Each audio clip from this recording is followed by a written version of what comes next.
Con ustedes. Es muy lindo encontrarnos en la radio otra vez para hacer Fuerza Natural, para poder compartir este mediodía y para hablar de cuestiones que, como decimos siempre, nos detienen un ratito en la vida y nos hacen reflexionar acerca de todos esos temas que en la semana y que en la agenda de la semana no entran. Y que está bueno tomarnos este ratito para poder profundizar. ¿Cómo andas, Gaby? Bienvenido. Gabriel Barbagalo, mi coequiper. ¿Cómo estás, Milva? Bien, muy bien. Vos sabés que hace ya, no voy a decir cuántos años, pero hace algunos años, estaba en la víspera de ser papá por primera vez. O sea, mañana cumpleaños mi hija mayor. Ay, qué lindo momento, Gaby. Sí, cuántos nervios, ¿no? Claro, viste que uno no tiene ni idea lo que va a pasar. Vos sabés que mi hija mayor nació un día antes que Messi, porque Messi nació el 24 de junio y ella el 23 del mismo año. Bien. Así que podría haber sido también hijo mío, Leonel. Bueno, estás haciendo ya un rulo medio raro. Bueno. Pero lo que digo es que uno, ahí todavía en ese momento, viste, hasta ahí la vida fue de una forma y a partir de ese momento obvio pasó a ser absolutamente de otra manera. Otra cosa. A mí hay una figura que me viene a la cabeza cuando hablamos de lo que significa el antes y después del nacimiento de un hijo. Es como que en ese momento empezás a pisar la vida en serio. Sí, claro. Porque todo lo anterior, que seguramente tuvo sus cosas copadísimas y sus cosas horribles, sí, claro, como nos pasa a todos, entra en otra dimensión, ¿viste? Claro. Es un quiebre. Yo creo que son de los quiebres o el quiebre más grande sin duda, de la vida. Sin duda. Por lo menos para mí lo ha sido y entiendo que para vos también y para la gran mayoría. Empezás, ¿no? a perder el sueño por otra persona. Claro, y hay alguien que empieza a importarte mucho más que vos mismo. Sí, claro, por supuesto. Eso pasa con los hijos exclusivamente. Así que bueno, mañana vos está en Europa, así que pero le mandaremos un beso tempranito. Está muy bien, y a celebrar la paternidad, que es muy lindo. Así es. Bueno, frío en Buenos Aires, en Argentina, un invierno que tiene sus picos y una amplitud térmica que nos tiene a todos un poco desorientados, ¿no? Sí. Porque comienza con un frío muy extremo y de golpe después hay 10 grados más. Vamos a estar hablando en el día de hoy de la editorial que Fede estuvo craneando, Fede López Feijó, nuestro productor, que es muy interesante porque tiene que ver con la desigualdad a la hora de afrontar el frío. Cuando el frío no llega igual para todos, es el título que vamos a compartir y en un ratito te vamos a contar por qué estamos diciendo esto. Bien. Vamos a conversar con Pablo Hellman, que es periodista, que es especializado en medio ambiente y en sustentabilidad. Y hoy vamos a abordar estos temas desde lo más elemental. Si estás en cero con el tema de sustentabilidad, si te parece que es un medio delirio, quédate porque vas a ver que en un ratito Pablo te baja la tierra. Vos sabés que Pablo eso aparte lo explica de una manera para que te empezás a dar cuenta cuántas cosas que hacemos a diario o que leemos a diario tienen que ver con la sustentabilidad, con el medio ambiente, con la ecología, que no es un tema de unos cuantos locos, digamos, que se encargan de un tema raro. Vas a ver que es algo de todos los días que nos toca a todos, Milva. El lado B de Gabriel Barbagalo de hoy, el lado B de la medicina, se titula El cirujano más rápido del mundo. Sí, una maravillosa historia de un cirujano que se cronometraba sus cirugías. Después te voy a contar. Corría consigo mismo, digamos, competía contra sí mismo. Tenía una justificación que vamos a ver. Y después Gaby escribió también Mujeres Imprescindibles, Amelia Earhart, que fue una mujer que yo no conocía y que la conocí a partir de esta historia. Tiene que ver con la aviación. Así es. Y con hitos de la historia del mundo. Así que vamos a hablar de ella en Imprescindibles. Y después entramos en los temas de hoy, con niveles de dióxido de carbono en la atmósfera que preocupan porque están registrando un máximo histórico. Vamos a hablar del humo de los incendios forestales en Canadá, que ya llegó a Europa, o sea, está cruzando el océano, ¿no? Mirá vos. Y va a estar Romy con nosotros, la licenciada Romina Tar, y es re interesante la charla que vamos a tener hoy con ella porque nos plantea algo que nosotros, y Gabriel especialmente, siempre aborda en sus comentarios y entre los temas que lo preocupan, que tiene que ver finalmente con el cuidado, con el cuidar. ¿Y qué pasa cuando quienes nos cuidaron en nuestra infancia, sean nuestros padres o quienes ocuparon ese lugar de paternar y maternar, comienzan a necesitar que seamos nosotros quienes nos ocupemos y los cuidemos, ¿no?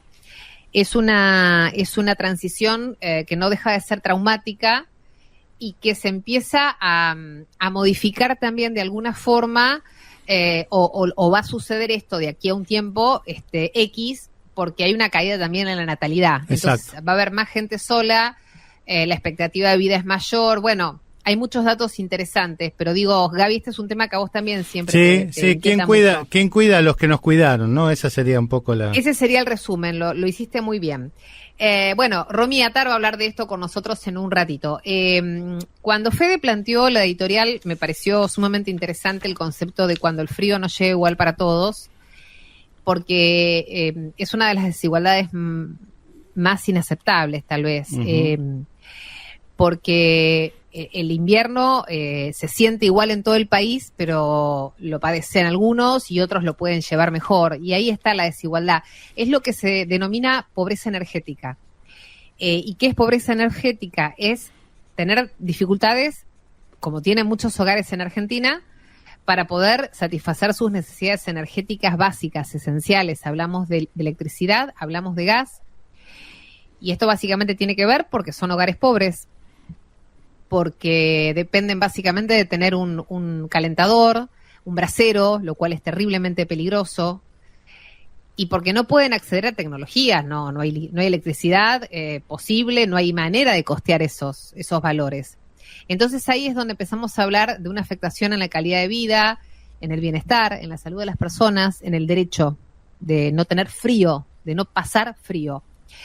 Hay un dato que tiene que ver con el INDEC, Instituto Nacional de Estadísticas y Censos, que refiere al cuarto trimestre del 2024, o sea, el final del año pasado, y el dato es el siguiente, porque es recontra fuerte el dato. 1 de cada 3 hogares argentinos, o sea, el 33%, no tiene conexión a la red de gas natural. 1 de cada 3. Eso es solo un dato, básicamente, que te pinta el problema del cuerpo entero. Y no estamos hablando solo de carencia técnica o de infraestructura, hablamos de frío dentro de las casas, de garrafas que son muy caras y que no se consiguen, de leña húmeda que termina generando un humo terrible adentro del hogar y los integrantes de esa familia respiran eso con todo el riesgo que eso conlleva, con el riesgo de dormir con un brasero encendido que no tiene las normas de seguridad y que muchas veces termina incendiando un hogar muy precario. Y ni pensar en enchufar una estufa, porque te come vivo la cuenta de la luz. Entonces, es un dato estructural.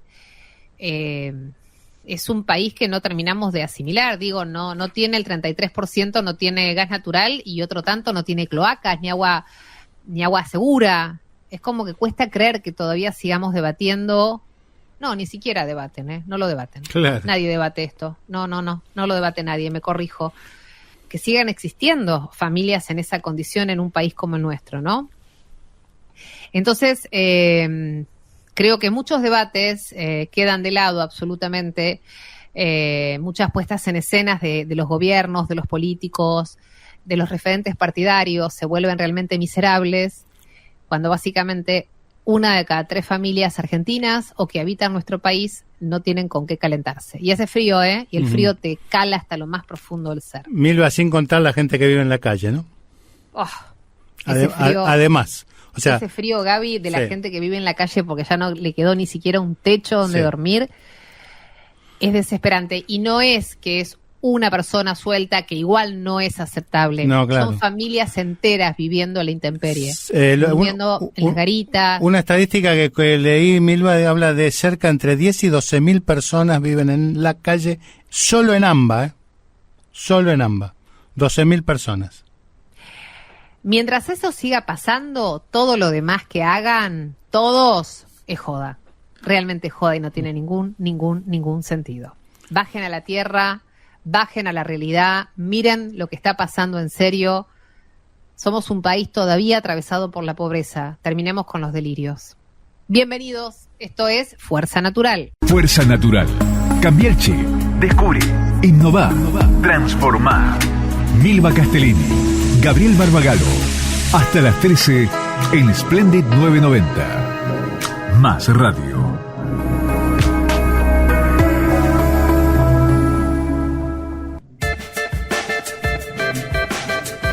Placer enorme saludarlo al colega, a Pablo Hellman, que es periodista especializado en medio ambiente, en sustentabilidad, es jefe de redacción de Editorial Perfil. ¿Cómo estás, Pablo? Bienvenido. Muchas gracias por la invitación, bienvenido. Me siento yo, estoy muy contento de que estemos charlando. Para nosotros también. Es muy importante. Gaby Barbagallo me habló mucho de vos y teníamos ganas de conversar con un periodista que sepa mucho de estos temas que a nosotros nos interesan un montón y que hemos ido aprendiendo a lo largo de los años. Pero me parece que todavía, Pablo, es necesario muchas veces volver a las fuentes, ¿viste? Empezar desde lo más simple, porque siempre hay alguien que por primera vez escucha algo vinculado a esta cuestión. Asistimos a un momento de mucho desprestigio del tema, o de descreimiento, o de cuestionamiento. Entonces, volvamos a lo básico. No estamos hablando de algo utópico, de una cuestión de fe, de una religión. Estamos hablando de nuestro mundo, de nuestro sistema, de nuestro planeta, de nuestro hábitat de vida. Entonces, a ver, ¿ante qué desafíos hoy por hoy nos estamos enfrentando en materia de sustentabilidad, de medio ambiente en la República Argentina? A ver, ¿por dónde empezar? Bueno, muchos temas en uno, me parece. No estuvo muy concreta la pregunta. No, pero bueno, como usted en estos casos, cuando uno le hacen una pregunta, elige más o menos por dónde contestar, pero si me queda algo en el tintero, ustedes me repreguntan. Lo primero que pensé es que cuando me tocó a mí editar el suplemento de sustentabilidad de Perfil del diario de trabajo, yo no venía de la sustentabilidad, yo venía del periodismo gastronómico. Yo me había dedicado durante muchos años a escribir sobre cocina. Entré al diario en un proyecto de un suplemento de cocina que nunca salió y fui haciendo distintas cosas, y una de ellas fue el suplemento de sustentabilidad. Para mí, el suplemento de sustentabilidad me encantaba el tema, qué sé yo me consideraba una persona de centro-izquierda, me parecía que las reivindicaciones ecológicas eran un tema de izquierda, por llamarlo de alguna manera medio brutal, a propósito, pero no tenía idea. Para mí era Amnesty International, era Greenpeace, era de esas cosas, eran nombres de unas ONG que andaban dando vuelta por ahí. Cuando empecé a laburar de esto, primero descubrí que era el sueño del pibe, que era lo que me hubiera gustado hacer cuando era chiquito y quería ser periodista. Porque el periodismo de sustentabilidad y la sustentabilidad en general tiene una característica que a mi juicio es muy linda, que es que terminan las cosas cuando las cosas se comunican. No basta que pase algo ecológico, que una empresa haga algo ecológico, sino que eso cobra sentido cuando otros lo leen y de alguna manera lo usan como algo que pueda inspirar y ser inspirador. Entonces me encantó. Pero me di cuenta que aquello que era el mundo de las ONGs, Greenpeace y todas esas cuestiones, era también un tema de las empresas. Y empecé a dedicarme a una cosa muy específica dentro de las cuestiones ambientales y ecológicas, que es lo que se llama responsabilidad social empresaria. Es decir, las acciones de las empresas, más allá de la obligación, las empresas tienen la obligación de pagarte un sueldo, de pagar los impuestos, de no dañar el ambiente. Bueno, todo aquello que hacen las empresas por encima de el planteo original, que es cumplir con la ley. Y me resultó un mundo sumamente interesante, porque descubrí algo que no sabía, que era que muchas veces las empresas eran, para volver al esquema tan anticuado de izquierdas y derechas, las empresas, por ejemplo en Estados Unidos, estaban completamente a la izquierda del gobierno de Trump. Eran algo mucho más progresista. Bien, hasta ahí llegamos hasta hace, no sé, unos 5 o 6 años atrás. Ahí, con el tiempo, fui descubriendo otra cosa más, y me voy acercando a tu pregunta sobre los temas pendientes. Ahí descubrí que la cuestión ambiental era, en la sociedad argentina, un tema más o menos nuevo. Si uno mira no más o menos, muy nuevo.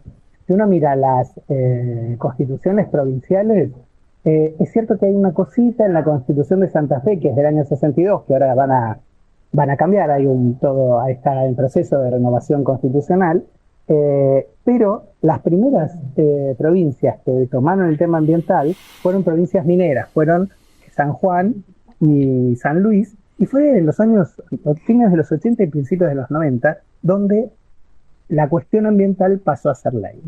Y ahí es donde aparece el tema que contesta a tu pregunta. Si vos me preguntás a mí, ¿cuál es el principal problema que tiene la cuestión ambiental en Argentina? No es las ONG como Greenpeace, y hay otras que estoy descubriendo como en tiempo, no son las empresas que contaminan, y que contaminan un montón, pero también se autorregulan bastante, sino que poco a poco existe una suerte de terraplanismo ecológico que retira de la discusión política la cuestión ambiental. Y eso sí es un lío bárbaro, porque realmente estamos ante un desafío ecológico enorme y los estados, y el argentino entre ellos de una manera súper protagónica, empiezan a olvidar una cuestión que debiera estar primera de todas en la agenda política. Pablo, vos sabés que estamos al mediodía en la AM, hay gente que nos escucha este tema por primera vez o se interesa por primera vez, con lo cual me parece fantástico porque lo explicás de una manera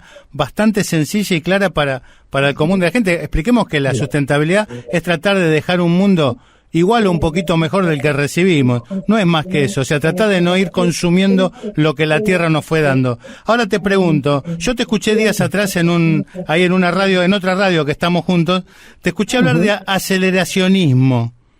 Sí, y me parece fantástico porque explica todos estos estados que un poco empezaron a negar todo el cambio climático, empiezan a negar todos estos problemas que vos bien planteaste recién. O sea, ¿cuál es el peligro de este aceleracionismo ideológico que se da tanto por derecha como por izquierda, por lo que vos dijiste recién? Totalmente. A ver, yo creo que el gran riesgo al que asiste la humanidad es, yo diría que es doble. Por un lado, genera más riqueza que la que necesita. Es decir, los humanos nos arreglaríamos con menos. Es cierto que hay un montón de gente que nos está escuchando que la está pasando horrible, pero si las cosas se repartieran un poco de manera más pareja entre todas las sociedades, y esto no implica un cambio definitivo de régimen, ni mucho menos, necesitaríamos menos cosas que las que tenemos. Y la segunda cuestión, que es tan grave como esa, es que estamos usando más energía, más carbono y más un montón de minerales que los que el planeta se banca, y estamos produciendo lo que se considera un cambio climático, el calentamiento global, que ese es el gran problema, entiendo yo, ambiental. Entonces, es decir, todo lo que hacen los humanos genera, por un lado, una aceleración de la riqueza, una mayor cantidad de riqueza de la que se necesita, con el consiguiente daño sobre la naturaleza, y al mismo tiempo se genera, se calienta la atmósfera y se produce un riesgo para un montón de especies, para muchísimas especies animales. Es decir, los dos problemas que estamos generando los humanos a los humanos tienen que ver con una sociedad menos ética, menos justa, y al mismo tiempo el clima aumentado y genera un riesgo sobre la vida de las especies y poco a poco de los seres humanos. Hay algo que por ahí los oyentes escucharon alguna vez, que es esta historia de que todavía estamos a tiempo de frenar algunas cosas, pero hay muchas cosas que ya son irrefrenables. En ese mundo, la preocupación ambiental es muy importante. Entonces, el aceleracionismo, ¿qué es? Es una teoría que dice, bueno, en vez de frenar todo esto, llevémoslo hasta el colapso. Llevemos hasta el final de todo el daño que estamos haciendo para reinventar una humanidad nueva. El sueño de los anarquistas sería, ¿no? Bueno, de hecho el anarcoliberalismo sostiene muchas de estas ideas, incluso ideas más locas. El propio Elon Musk cree que es posible llevar la vida a Marte. No sé si escucharon el día que asumió Trump, que decía, y vamos a ir a Marte, y vamos... Bueno, casi todo lo que decía Musk es algo que tiene mucho que ver con el aceleracionismo, que tiene mucho que ver con lo que se llama tecnofeudalismo, que produce un daño ambiental por el lado del energético enorme, y que habla de esta utopía de un mundo sin gobiernos, sin estados, con una especie de rey CEO que manda sobre las cosas y que, bueno, genera esta nueva organización que es, según se mire, muy libertaria, muy anarquista, o si no, casi monárquica. Yo me pregunto a veces, volviendo a lo simple, estamos empezando a padecer, Pablo, en nuestro país, vuelvo a la Argentina, Sí. inundaciones que antes no ocurrían, tormentas realmente violentas, lluvias atroces, vientos que arrasan con todo. Esto nos está diciendo, llegó el cambio climático y lo empezamos a padecer, no es algo que va a venir más adelante, ¿no? ¿Y con eso qué hacemos? Totalmente. Si uno tuviera que elegir un tema en la preocupación ambientalista, este tema es el océano, es el mar. Muchos de los fenómenos naturales que se están produciendo tienen que ver, por un lado, como vos dijiste, con el tema del cambio climático, pero también tiene mucho que ver con el daño que le estamos produciendo al mar. Hace unos días hubo una conferencia de los océanos a la que paradójicamente fue Milei, porque tenía una reunión con Macron, que era el quien organizaba esto en la ciudad de Niza, y Macron lo dijo de una manera muy, muy interesante. Dice, el planeta se calienta, pero los océanos hierven. Y esto es el tema. En los océanos están produciendo una serie de daños. Por ejemplo, lo que pasó en Bahía Blanca, las inundaciones y los tornados, más que adjudicárselo al cambio climático, que está bien, que no es un error, habría que adjudicárselo al poco cuidado que tenemos de nuestros océanos.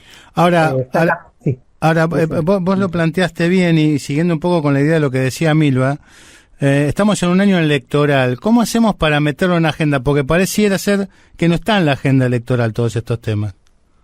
Bueno, acá viene, es la gran pregunta, es la pregunta enorme, es el problema enorme, porque claramente si uno, no sé, yo estaba leyendo antes de la entrevista, hay una ONG de estas que uno descubrió en el proceso de hacer cosas vinculadas al ambiente, que es FAM, la Fundación de Ambiente y Recursos Naturales, que es un grupo de, entre otras muchas cosas, abogados, ambientalistas, que miran todo esto, y justamente señalan esto que vos decías, Gabriel. El problema que tenemos en la Argentina, y es un problema mundial, es que lo que en el 86 fue parte de las primeras constituciones que tomaron el tema, en el 2025 desaparece de la agenda política porque Milei claramente no lo considera, no sé si se pueden decir estas cosas por radio, una boludez. Y este es el problema, no es una boludez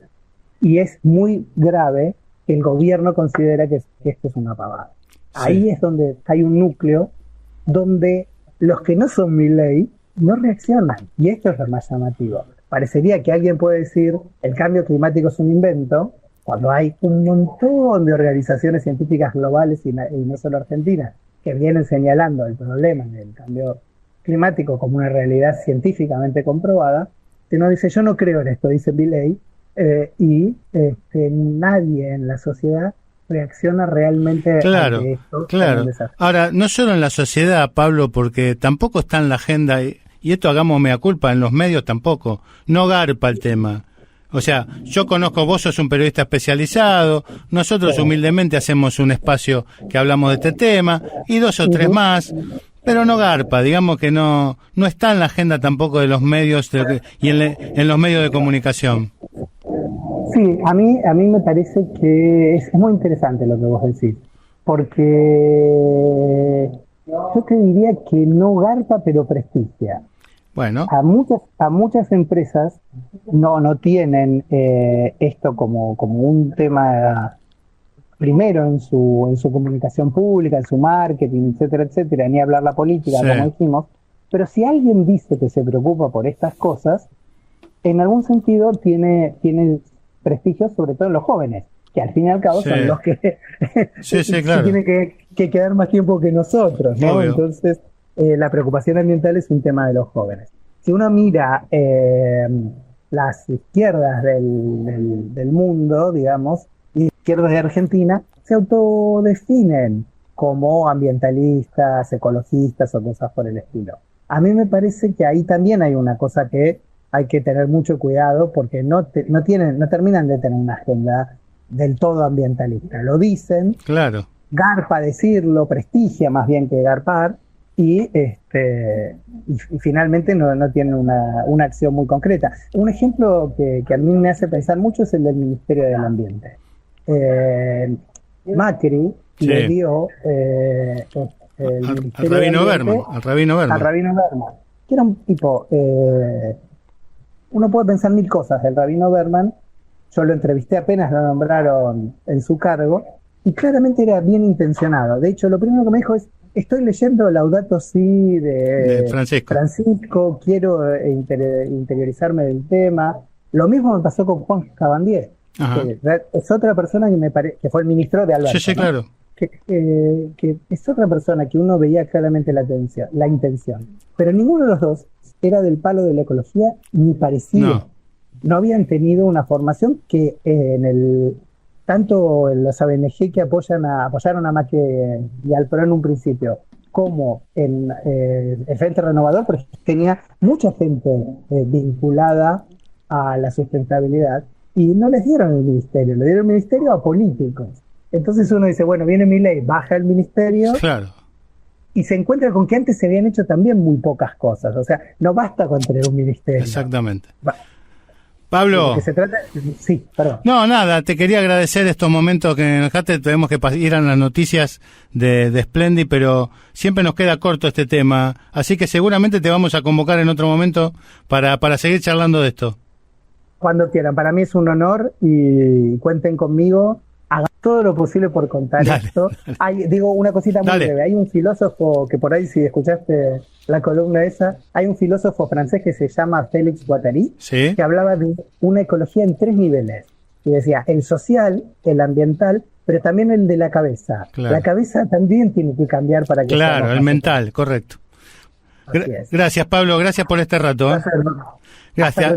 Estábamos con Pablo Hellman, especialista en temas de sustentabilidad y de medio ambiente y jefe de redacción de Editorial Perfil. Nosotros vamos a una pausa, vamos a las noticias, recordándote que esta nota, como todas, quedan en @Fuerza Natural Radio en YouTube. Vamos. Fuerza Natural. Un momento para reflexionar y adoptar hábitos saludables y sustentables que nos hagan bien a todos. Fuerza Natural. Con Milva Castellini y Gabriel Barbagallo en Splendid 990. Más rápido.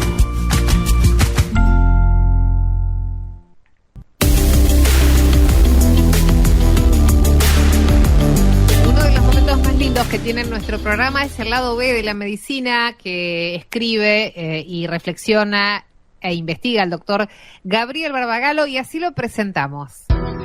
CIFEME es un sistema integrado por más de 750 empresas de medicina prehospitalaria, brindando cobertura en 20.000 localidades, lo que la hace la red de emergencias médicas de mayor alcance. Un solo teléfono, una sola factura, todo un país. Nuestro centro de contacto certificado bajo normas ISO cuenta con profesionales altamente capacitados que gestionan servicios de alta complejidad hasta en las regiones más apartadas de nuestro territorio. CIFEME, la red de emergencias médicas más grande del país.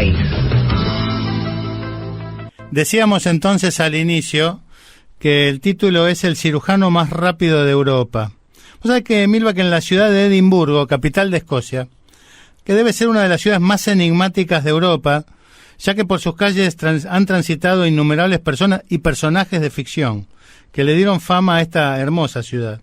Y son bastante conocidas las historias de fantasmas, de thrillers ambientados en Edimburgo, que terminan o concluyen con la última creación literaria que fue escrita en algún pub alenia, que es Harry Potter, ¿no? Harry Potter nace en Edimburgo. Por eso la vida de Robert Liston, que es el cirujano más rápido de Europa, parece más la obra de algún escritor de la etapa romántica de la literatura británica que la historia de una persona real que vivió en Edimburgo entre 1794 y 1847. En efecto, Robert Liston, un corpulento médico escocés, medía casi 1,90, que se jactaba de realizar las amputaciones más veloces de la historia, no fue un personaje ni de Lord Byron ni de Walter Scott, sino una persona real con visos de personaje. Era una época de la medicina en que las cirugías eran sangrientas y sin anestesia. Por eso la velocidad era una virtud muy valorada a la hora de elegir el profesional. Cuentan los testimonios de la época que antes de empezar su cirugía le pedía a sus presentes, entre los presentes eran los alumnos y había público en general que pagaba para ver las cirugías. Estamos hablando del siglo XIX, ¿no? Entonces, se paraba y pedía que cronometraran el tiempo efectivo de la cirugía. Se paraba con su elegancia británica al costado del paciente, que yacía atado a la camilla, y con el bisturí en la mano gritaba: «Tiempo, señores», justo antes de incidir la piel del enfermo. Liston tenía resultados para mostrar, ya que las tasas de mortalidad de sus cirugías eran mucho más bajas que las del resto de los cirujanos. Sus ventajas diferenciales eran su fortaleza física, su velocidad operativa y su audacia realmente inigualable. Pero la historia tiene guardado un episodio no registrado y que se lo conoce como la cirugía de los 300% de mortalidad. Cuenta la historia que Liston realizó una amputación de una pierna con una enfermedad infecciosa en 2 minutos y medio. Pero durante la cirugía tan veloz, no se percató que había cercenado 2 dedos de su ayudante. A su vez, la sangre, se me estaba por desmayar la compañera, la sangre que salpicó alcanzó un espectador de primera fila y ante ese accidente sufrió un colapso. Fallecieron el espectador, el ayudante y el paciente. Por eso se le llama la cirugía con 300% de mortalidad. No hay registro real de esto, pero figura en todos los libros y lo dan por válido. Más allá de esta anécdota lateral en la vida de Liston, este cirujano escocés quedó en la historia por la velocidad en que realizaba sus operaciones, para reducir la exposición y para bajar el tiempo de dolor. Pero su característica distintiva como cirujano, rápido y expeditivo, quedó en desuso cuando apareció la anestesia y los primeros procedimientos que se conocieron. Y fue precisamente Liston quien utilizó el éter por primera vez en Europa como recurso analgésico, y que él llamaba el recurso de los Estados Unidos que hace insensibles a los seres humanos, a propósito de una amputación que realizó en 1 minuto. La irrupción de los anestésicos transformó en irrelevante el tiempo quirúrgico, ya que los pacientes comenzaron a desconectarse del dolor corporal de las maniobras del cirujano, y la historia de la cirugía comenzó una nueva etapa. Robert Liston fue despedido por una multitud de discípulos, colegas y pacientes el día que murió en el año 1847.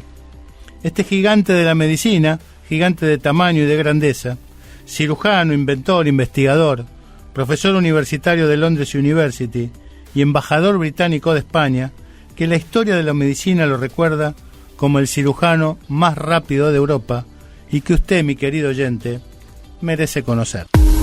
Fuerza Natural. Cambia el chip. Descubre. Innova. Transformá. Milva Castellini. Gabriel Barbagalo. Hasta las 13 en Splendid 990. Más radio. Bien, vamos a entrar un ratito en los temas de hoy. Hay un mal récord para el planeta, te lo anticipábamos hace un ratito, que tiene que ver con las mediciones en los niveles de dióxido de carbono en la atmósfera, que registraron lamentablemente un nuevo máximo histórico durante el mes de mayo. Por primera vez la concentración de este principal gas de efecto invernadero superó las 430 partes por millón. El incremento sostenido se debe principalmente a las actividades humanas, como siempre pasa, de manera especial al uso intensivo de combustibles fósiles.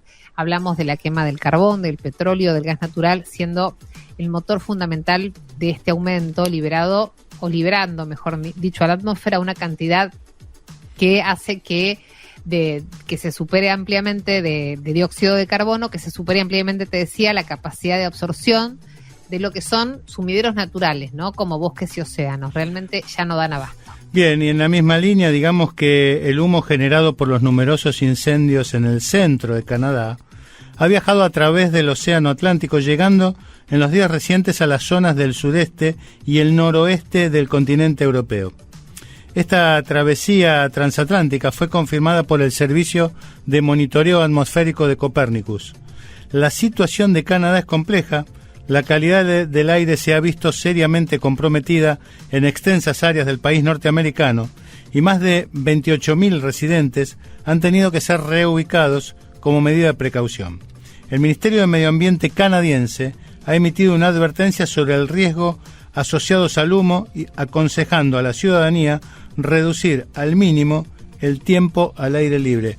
Bueno, Milva, hablamos con Pablo Hellman sobre este tema y como verás las noticias y los temas de hoy siguen dando vuelta por el mismo lado, ¿no? Sí, lamentablemente con datos que hablan de que estamos peor. Sí. Y realmente no sé cómo se hace no sé si se puede revertir o si se puede frenar, pero sí tenemos que tomar conciencia y actuar en consecuencia. Sí, posta, no es broma, no es chiste. No, y aparte, estamos hablando de países como Canadá, son países muy Claro. desarrollados.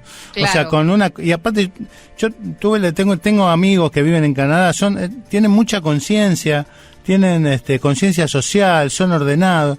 La verdad que, desgraciadamente, ¿qué le espera a los países desordenados, por decir de alguna manera, ¿no? Sí, ¿Qué le a pasa nosotros, a los países pobres, a los países de África, a los países inequitativos? Bueno, lamentablemente por ahí andamos, amiga. Hacemos una pausa y tengo pendiente Mujeres Imprescindibles con la historia hoy de Amelia Earhart, que Gaby escribió con mucha dedicación. Está la licenciada también Romina Atar, que nos trae una pregunta interesante. ¿Qué pasa cuando quienes nos cuidaron comienzan a ser cuidados por nosotros? Un trance en la vida muy, muy importante. Hacemos una pausa y venimos. Esto es Fuerza Natural y estamos con vos hasta la 1 de la tarde en Radio Splendid. Fuerza Natural. Se puede. Podemos. Un mundo mejor es posible. Milva Castellini, Gabriel Barbagalo, hasta las 13 en Splendid 990. Bien, y es el momento de las mujeres imprescindibles en la voz de la señora Milva Castellini. Bueno, Gaby estuvo investigando como hace siempre para escribir estas columnas y descubrió a una imprescindible que se llamó Amelia Earhart y que vamos a desandar su historia porque es alguien muy importante, es la mujer más importante de la aviación mundial. Amelia Earhart nació en el año 1897 en Kansas, en Estados Unidos, y su vida entera ha sido toda una epopeya, pero bueno, las circunstancias de su desaparición en el año 1937 siguen siendo uno de los enigmas más más misteriosos y jamás develados por la historia de la aeronavegación. ¿Cuál fue el gran logro de esta mujer? Que fue la primera en volar en solitario y sin escalas sobre el Océano Atlántico en el año 1932.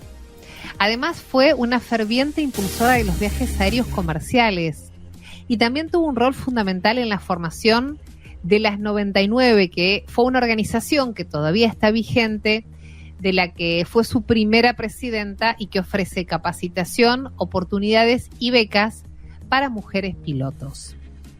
Amelia siempre desarrolló tareas dedicadas al crecimiento de la mujer como asesora de ingeniería aeronáutica y además contribuyó a la creación del Partido Nacional de la Mujer, desde donde impulsó la enmienda de igualdad de derechos de las mujeres. Pero bueno, no siempre las historias tienen final feliz, ni en la ficción ni en la realidad. Corría el año 1937 y junto al navegante Fred Noonan prepararon el viaje que intentaba transformarla en la primera mujer en dar la vuelta al mundo en avión por la línea del Ecuador. Tras haber completado 35.000 kilómetros, llegaron a Papúa Nueva Guinea. El 2 de julio despegaron por última vez rumbo a Australia, volando sobre el océano Pacífico, ¿no? Y bajo un fuerte temporal. Rato después se pierde absolutamente todo contacto con el avión. Tanto Amelia como su acompañante y su nave jamás fueron encontrados. Y luego de 1 año y medio de búsqueda, se los declaró a ambos como muertos. Pero las circunstancias acerca del destino final, como te decía hace un ratito, siguen siendo motivo de especulaciones. Incluso algunos elaboran la hipótesis del naufragio y la sobrevida en una isla perdida al día de hoy. Lo cierto es que a partir de ese instante, Amelia Earhart, de casi 40 años, pasó a ser considerada como una pionera imprescindible de la aviación mundial y una ferviente defensora de los derechos de las mujeres. A ver, podría estar, no estaría viva ya todavía, no estaría viva. No, por la edad. pero a ver, yo creo que es una especulación imposible, o sea, yo creo que cayó al agua porque aparte es el océano más extenso, así que Lo que pasa es que decían, como no encontraron el avión, no encontraron nada, dijeron capaz que está... No. Y si se salvó, murió de vieja, los dos, no tengo idea. Sí, yo creo que no se salvaron del accidente. Que no pudieron completar la travesía de dar la vuelta al mundo que por la línea del Ecuador. Lo hace grande. Y hay monumentos por todo el mundo, de Amelia Earhart. Mirá vos, eso no lo sabía. Un personaje muy reconocido en la aviación. Bueno, vamos a nuestra última sección, si te parece, Mil. Dale, nos espera Romy, vamos. Dale. Fuerza Natural. ¿Qué podemos hacer para construir un mundo mejor? Tenemos algunas ideas. Milva Castellini, Gabriel Barbagalo, hasta las 13 en Splendid 990. Más radio.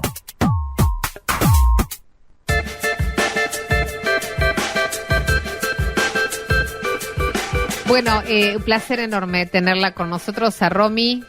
Romy digo porque es muy cercana, pero es la licenciada Romina Tar, en realidad, que es especialista en infancias, es psicoanalista, es amiga del programa. ¿Cómo estás, Romy? Bienvenida, como siempre. ¿Qué tal, Milva, Gaby? Gracias por invitarme. ¿Cómo andan? Bien, muy interesados en escucharte, Romina, porque es algo a lo que nos llega a todos en algún momento. Hoy lo planteábamos en la apertura del programa, por si no nos enganchaste.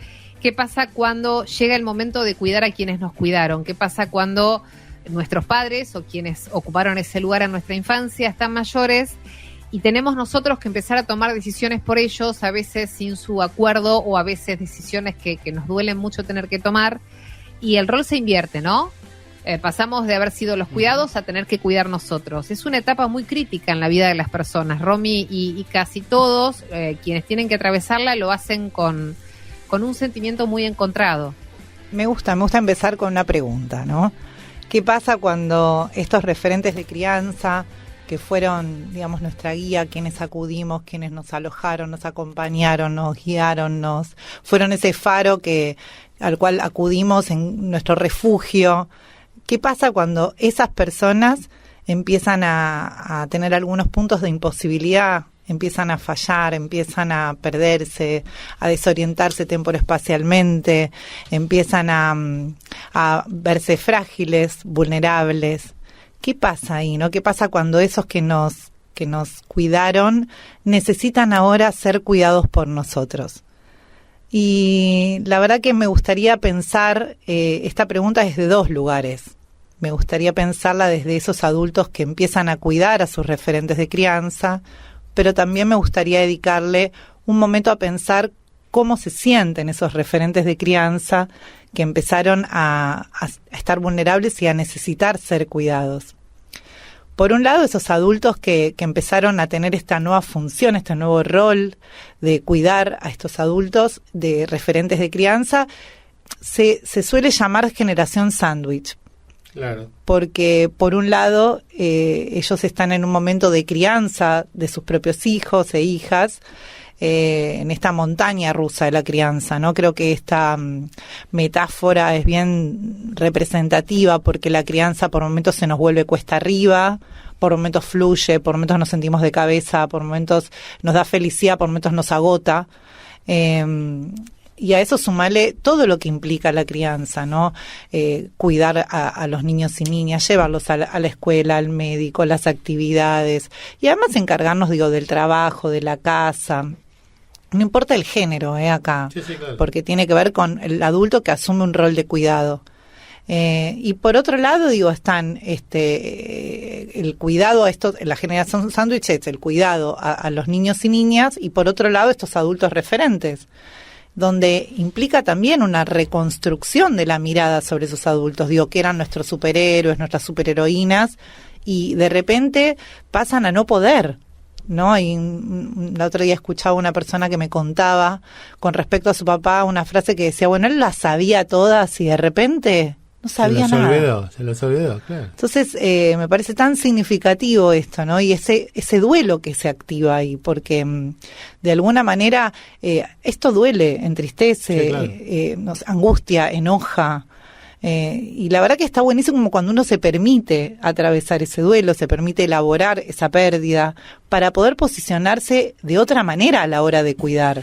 Sí, vos sabés que un poco Milva lo decía al principio del programa, es algo que lo veníamos hablando de la época de Salud en todas las políticas, que vos también fuiste invitada a nuestro programa en ese momento, que el mundo nos fue llevando a esta situación demográficamente, primero porque, lo digo y no porque me parezca bien, era un rol de la mujer en una época, el cuidado de las personas, ¿no es cierto? Tanto de los hijos como de los mayores, hasta que nos empezamos todos a dar cuenta que es un rol de la familia, o de los responsables de crianza, como decís vos. Sí, referentes. Referentes de crianza, exactamente. Ahora bien, el mundo empieza a bajar su mortalidad, pero en los países desarrollados empieza a bajar la natalidad también. Y además las enfermedades que antes eran mortales pasan a ser crónicas, lo he dicho muchas veces, pasan a ser crónicas, con lo cual estamos fabricando, como sociedad, gente sola. Y creo que la soledad, y esto es lo que dice Milva, que lo venimos charlando, y no le encontramos la vuelta, creo que el gran problema que subyace a todo esto, más que la enfermedad y el cuidado, es la soledad. Entonces, ¿cómo vamos a enfrentar esta pandemia de soledad que creo que el ser humano va a sufrir, particularmente las sociedades más desarrolladas, porque las menos desarrolladas tienen más natalidad, tienen otros, digamos, o mueren antes, lo digo hasta con pesar, pero ¿cómo crees que vamos a encarar este proceso de la soledad, que creo que es un problema social, médico y casi antropológico? Exacto. A ver, primero que me parece importante no perder de vista qué le pasa a ese referente adulto, ¿no? Que está de repente necesitando un cuidado, que también se siente solo o sola. ¿Por qué? Porque esa persona transitó su vida pudiendo, resolviendo. Claro. Ahora, ¿qué pasa? De repente se encuentra con una imposibilidad. Sobre todo, hay distintos tipos de presentación. O sea, puede haber depresión, ansiedad, desinhibición, puede haber algún deterioro cognitivo. A veces esto irrumpe abruptamente con una ACV. Es el peor, el deterioro cognitivo, porque dejas de ser el que eras. Por eso, dejas de reconocerte. El ansioso es dramático no, también. Pero digo, por eso digo todo el abanico, claro. A veces irrumpe en forma intempestiva, como una ACV. Ahora, a veces es progresivo. Ahora, todos estos elementos, todas estas presentaciones nos funcionan como una alerta, ¿no? Como esa luz roja que dice, bueno, acá hay un punto de inflexión, algo no es como era antes, algo tiene que poder ser de otra manera. Por supuesto que hay un abanico en estos adultos donde hay mayor autonomía a menor autonomía. Cuanto menos autonomía hay, más necesidad de cuidado tienen.